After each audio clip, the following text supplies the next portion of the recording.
If you've got shoulder pain, tendinitis, tendinosis, impingement, this is the last video you'll ever need to watch. I'm going to give you a systematic approach on how to improve range of motion, what exercises you need to do, how long you should try them, and when you should see a doctor. The path to alleviating all chronic pain starts with improving range of motion. For shoulders, there's only one test, and here it is. Measuring shoulder range of motion is super basic. All you have to do is stand straight up, bring your palms facing forward in a nice slow arc, bring your biceps to your ears.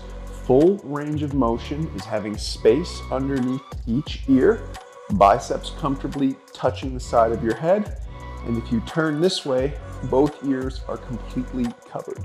If you have full pain-free range of motion, you can skip the next section of this video. Although it never hurts to use these next range of motion exercises in the warm-ups of your upper body days. The supinated grip bar hang is one of the best things that you can do to improve shoulder flexibility.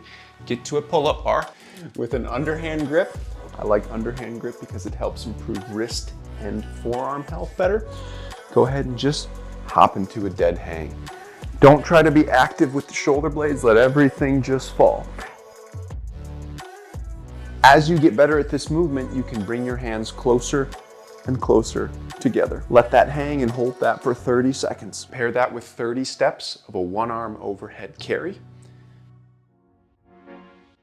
Make sure to do that on both sides. By alternating bouts of decompression from the supinated bar hang and compression with the actual overhead carry, you will pack the joint into a proper position. You will also lengthen and strengthen the appropriate muscles in order to get adequate range of motion in your shoulder. Retest your range of motion at the beginning of each week cold. If there are improvements to your range, continue doing those exercises until your range is full.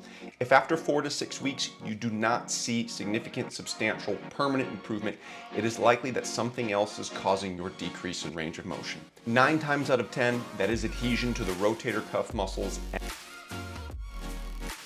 Find yourself a qualified provider to remove that adhesion in order to get your range of motion full so you can move to the next section of this video. I'll throw a link in my bio to a website that lists all the providers that specialize in removing scar tissue, adhesion, fibrosis from the rotator cuff and capsule. Now that your range of motion is full, it's time to work on improving the health of your tendons. The best way to do that is with eccentric loading. The following exercises, if done correctly, will put the correct amount of tension on each of those tendons, allowing them to get stronger and regenerate. The empty can raise exercise is going to put an appropriate amount of tension on your supraspinatus tendon. So go ahead and grab a light dumbbell. I've got 5 pounds here. Bring your thumb down. Allow your thumb to go into your pocket with a straight arm and my shoulder blade packed down and back. Simply raise out at a 45-degree angle.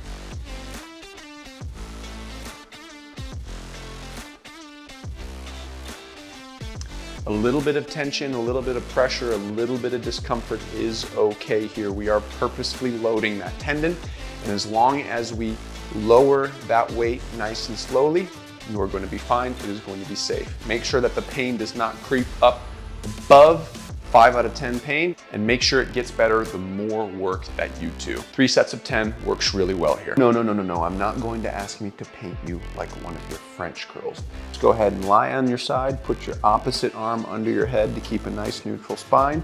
Keep your elbow pinned to your side and externally rotate up.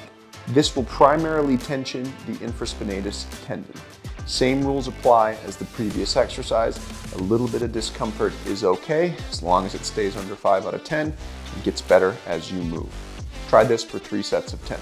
I don't know what the name of this last exercise is, but it works really well to tension the teres minor tendon and the lat tendon. So go ahead and bring that dumbbell out over to your side with a nice slow arch around. Bring it back up. Again, some discomfort here is normal. This will put good amounts of tension on those tissues and get them to regenerate. 3 sets of 10 works really well here. These are hard, so be careful. And here's a bonus tip for our final exercise. Although the biceps tendon isn't a part of the shoulder complex, you could argue it's always helpful to put some length and tension there using this exercise. All of those exercises twice a week for 4 to 6 weeks. The same principles apply to the range of motion.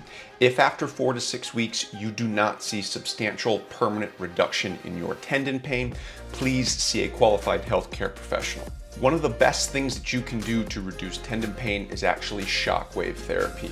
By delivering sound energy to the tendon, we can kill senescence, break it down, utilize those exercises to build it back up, and substantially decrease your tendon pain. Hopefully, it doesn't have to come to that though. And through the range of motion exercises and the tendon exercises, you can change the fate of your shoulder pain. However, don't be slow to seek medical care.